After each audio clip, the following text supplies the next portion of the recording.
Have you ever wondered how much more or less you might pay in taxes under Nigeria's new laws? Nowhere in the world that tax reform will be any easy. In this video, I will walk you through the sweeping tax overhaul signed by President Bola Tinubu in 2025, show how it changes things for workers and business owners alike, and help you see exactly what you need to know to prepare. We are showing that Nigeria is truly ready and open for business. This is the new tax explained clearly for everyone. This new Nigerian tax law, have you seen it? It has more than 100 pages of information to consume. To understand where we are now, we must look back. Before June 2025, Nigeria's tax system had become a patchwork of over 60 separate taxes, each with its own rules, overlapping jurisdiction, and confusing compliance demands. Many businesses and individuals struggled to just understand which taxes applied to them. The misunderstanding, controversy, people started cooking up conspiracy theories, misinformation. It was tough. These laws were designed to simplify the tax system, broadening the base of who pays tax, making taxation fairer, and especially raising revenue from non-oil sectors. With oil revenues declining in importance, the government needed stable, predictable revenue from taxes. On the business side, companies faced a tangle of levies and surcharges beyond corporate income tax. Education levies, technology levies, funds for police, infrastructure charges, and often had to deal with multiple tax agencies. These overlapping levies increased effective tax burdens and created uncertainty. Because of all these, reforms became necessary to consolidate laws, remove overlaps, modernize definitions, expand who pays, and make compliance clearer and simpler. These new 2025 tax laws begin full implementation on January 1, 2026. Their centerpiece is the Nigerian Tax Act, which replaces and consolidates many older laws into a unified, coherent framework. In doing so, it eliminates many redundant taxes and conflicting rules, making it easier for people and companies to find their obligations in one place. Under the framework, both personal income tax and the corporate income taxation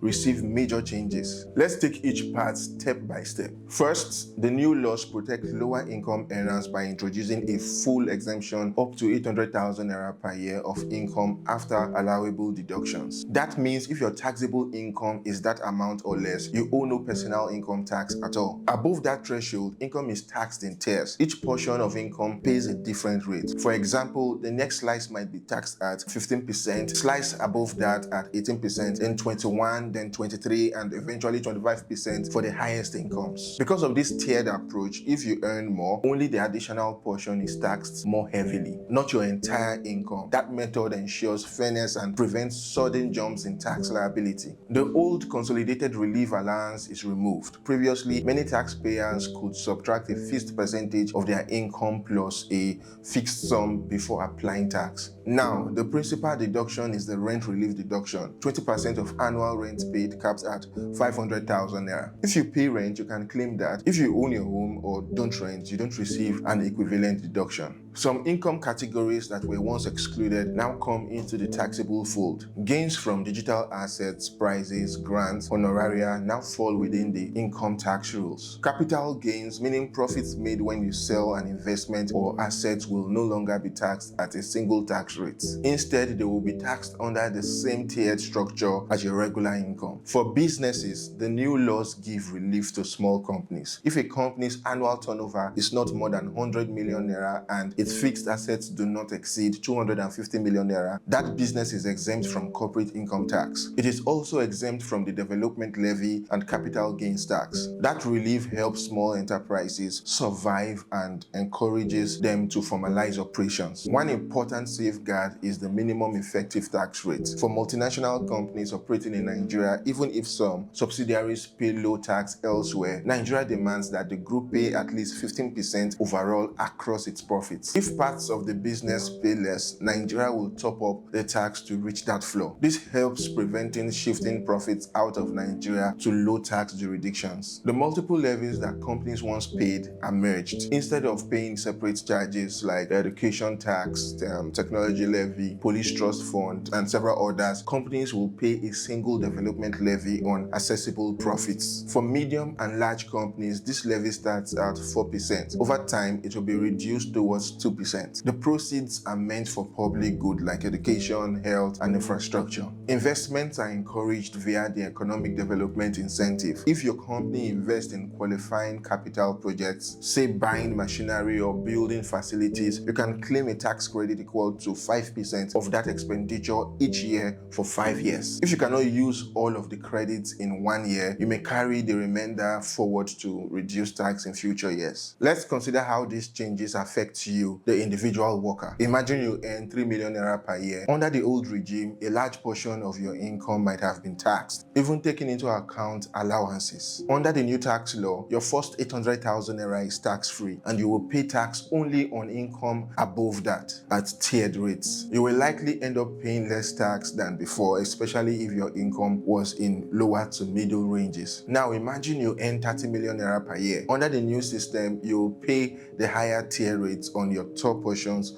of income. Because the reliefs have changed and some exclusions are removed, your overall tax liability may increase compared to before. But the good thing is that it will be transparent, clear rules, and less guesswork. If you rent your home, under the new rules, you can deduct 20% of your annual rent up to 500,000 naira from your taxable income. For example, if you paid 2 million naira in rent, you could deduct up to 500,000 naira. But if you own or do not rent, you receive no equivalent deduction. Overall, for many workers, especially in the lower and middle income brackets, this tax overhaul should reduce the burden. But for higher income earners, tax liability will increase in a clearer and more structured way. If your business qualifies as small, under the thresholds, turnover not exceeding 100 million naira, and fixed assets under the ceiling, you are now exempt from corporate tax and related levies. That gives your enterprise more room to grow, hire staff, or reinvest profits. If your business is larger, still pay corporate income tax at 30% for now,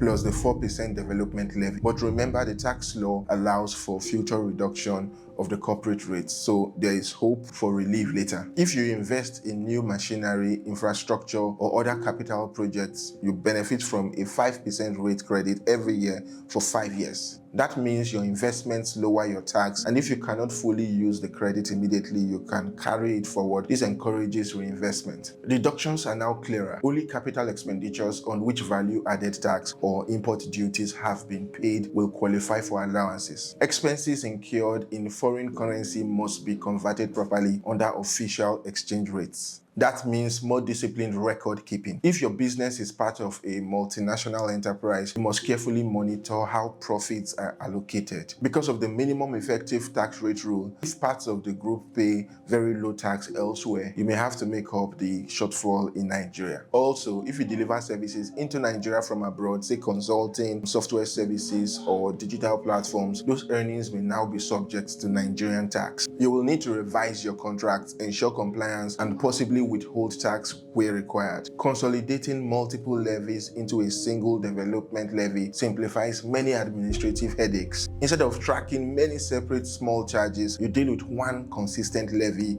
reducing complexity, lowering accounting costs, and improving predictability. Putting these reforms into action will be gradual but firm. The legal framework was set in June 2025 when the 4 tax reform laws were signed. Implementation starts January 1st, 2026. During the transition, tax authorities will set up systems for electronic invoicing, taxpayer registration, tax identification number requirements, and dispute resolution processes. States and local government will have to adjust because some taxes formerly under their control are now reallocated or unified. Employers must update payroll systems, train staff, and re-educate employees. Tax authorities will also build capacity to audit, enforce, and monitor compliance under the broader tax base. Expect transactional guidelines, grace periods, and regulatory notices. Taxpayers should review existing contracts, update accounting practices, and consult with professionals before full rollout. To prepare yourself for this, I don't think you need to wait till the implementation day. Use the transition period wisely. Assess your income and business structure. Run projections comparing your old tax burden versus the new law. If you are a business, rework your capital investment plans to take advantage of tax credits. Review your deductions, rental arrangements,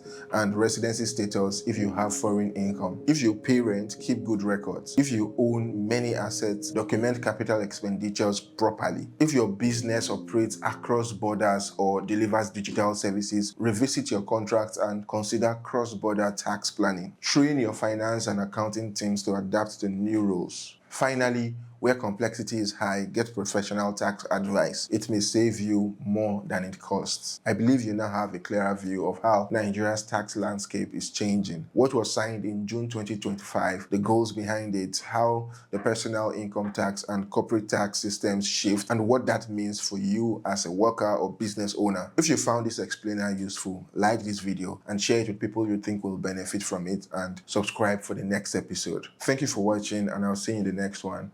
Bye for now.